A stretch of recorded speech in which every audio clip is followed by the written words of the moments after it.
So last Sunday, we had a congregational meeting. That was fun, wasn't it? Yes, it was. It was a good day, and I was just about to close everything down and leave for the day when I got a text that announced that Kobe Bryant had died in a helicopter accident. And if you know Kobe Bryant, he played basketball for the Los Angeles Lakers for 20 years. And I was never really a fan of his. Actually, in 2004, when the Pistons beat the Lakers in the NBA Finals, it was one of the highlights of all my sports memories. We do have a team in Detroit that has won a championship. But hearing about the accident of Kobe and his daughter and 7 others and their families, and I was just kind of in a funk. It just kind of bothered me. I mean, I was brought down by it. And just the thought of not so much that it was Kobe Bryant, but that it was a father out with his daughter, that they were out and they were doing dad and daughter things. And then I started thinking that the reality of life is that in every town, big and small, across our country, every day, and across the world every day, families are laying loved ones to rest. This week and every week, families are saying goodbye to people who they love. And it's the reality of life. And it's hard. It's hard. How do we as people of faith deal with that? What do we say in those moments? And I started, thinking about all the things that happen in a week. All the things that happen in a week. In the world, somewhere around 100,000 children died of starvation in the last week. Because collectively, we haven't figured out what it means to do justice, what Micah was talking about. There is more than enough for everybody to have enough, but we haven't figured out how to do that.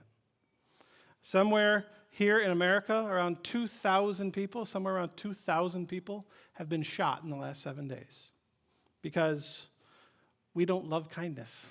We don't love mercy. The psalm says, do not take reproach against our neighbor. We like to do that. We like to share our disapproval. We like to let people know when we're angry. And if you've been watching any kind of TV over the last 7 days, you would see our leaders have been fighting each other in Congress and on cable TV because very few of them, if any, know what it is to be humble. Micah says to do justice, to love kindness, and to walk humbly with God.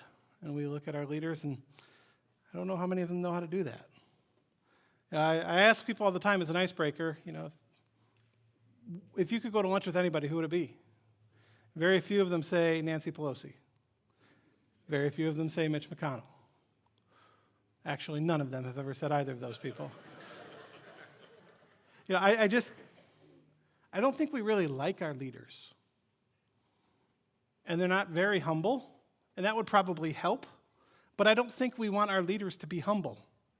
That's one of the, I think we want them to be aggressive. And I think we want them to be the way they are. Sorrow is everywhere we look. There is pain, there is suffering, there is grieving, there is mourning all around us. And we ask, who should we grieve for? A celebrity who had the privilege of skipping traffic and flying in a helicopter. Is it okay to mourn for him? How about children who never had a chance? Children around the world who never had a chance. How about our country? Can we be sad? Can we mourn? Can we grieve for our country? What about the little things in our lives? The little things. We don't lose somebody, but something happens. Something small happens. We think, well, my life isn't going well, and I want to be sad, but I kind of feel guilty because others have it worse. Others have it worse. Others just lost somebody. Others just lost a job. And so we feel guilty about feeling bad. Yet Jesus says, blessed are those who mourn. Blessed are those who mourn. Jesus doesn't say, blessed are those who mourn big things. Jesus says, blessed are those who mourn.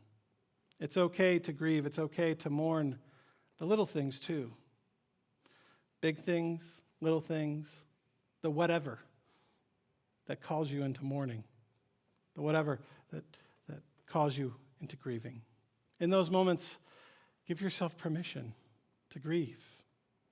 Give yourself permission to let your body feel whatever it needs to feel. Be patient with yourself through the grieving process. We don't like to talk about grieving. We don't really know how to talk about grieving. And when we do talk about grieving, a lot of bad theology comes out. You ever heard somebody say, "It's bad theology"? That's just bad theology. Like, Jesus doesn't give you more than you can handle. Anybody ever heard that one? Yeah. This is bad theology. The response to that is, well, I wish Jesus didn't think I was so strong. I wish Jesus didn't think so much of me. But the reality is God doesn't give us these things. God doesn't do negative things in our lives. God doesn't pick you and say, it's your turn to suffer. It just doesn't come from God. And then there's theologies out there, theologies that are built on what we would say is just a bad foundation. The theology of glory. The theology of glory where everything has to make sense. Everything has to make sense. And so this theology of glory, where the Greeks want wisdom, Paul writes in 1 Corinthians today. It has to make sense. And so, if something good happens in your life, it's because you've been a good person. And if something bad happens in your life, guess what that means? It's because you've been a bad person and you are being punished for your mistakes. And so it's easy to look at somebody who's going through something difficult and say, well, you're being punished. My mother used to say that all the time when I would do something wrong and it would hurt. God punished you. Right? Did anybody else? No? Have you ever said that to your children? No? Oh. Must be nice to be your child. But it makes us wonder, what did we do wrong? What did we do wrong to deserve this punishment? We need to try harder. We need to do better so that next time this suffering will pass over us. And then there's the theology of prosperity, where God is going to serve us. God is going to do what we ask. The Jews want a sign. The Jews want to turn to God and say, all right, God, I need you to do this today. I need you to do this today. And so if that's not happening, guess what that means? You don't have enough faith. You don't have enough faith. You don't pray hard enough. I had a friend in seminary who has cerebral palsy. He was in a wheelchair his whole life, still is. And he was told that if you believed more, if you had more faith, if you prayed the right prayer, that you'd get up and walk. How damaging to somebody. If that were the case, wouldn't our hospitals be filled with atheists? The idea that if we just put our prayers together in the right way, the right sequence of words, we'd unlock this power of God that would not allow anything bad to happen to us. Or that we would unlock this hidden potential inside of us and all of a sudden we'd earn more. Or that better things would happen to us. The reality is, whether you pray or not, God knows what's going on in your life. God knows what's going on in your heart, your soul. God knows what's going on in your mind. God knows. It's not about putting it together in the right way. Now, we as Lutherans, we have a theology that speaks to this. Theology of the cross. As Paul says today, we proclaim Christ crucified. We point to the cross and say, my God is a God who knows what it is to suffer. My God is a God who knows what it is to mourn. We follow a God who did justice, who spoke up to religious leaders, who put unnecessary burdens on the people.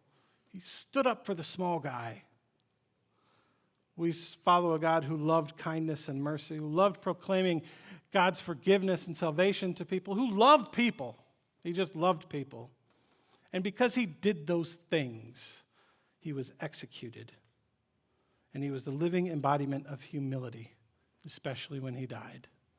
He was executed as a criminal between two criminals, in public for all to see, stripped of his clothes and his dignity, and he was pointed at and mocked. That's our God. Our God knows suffering.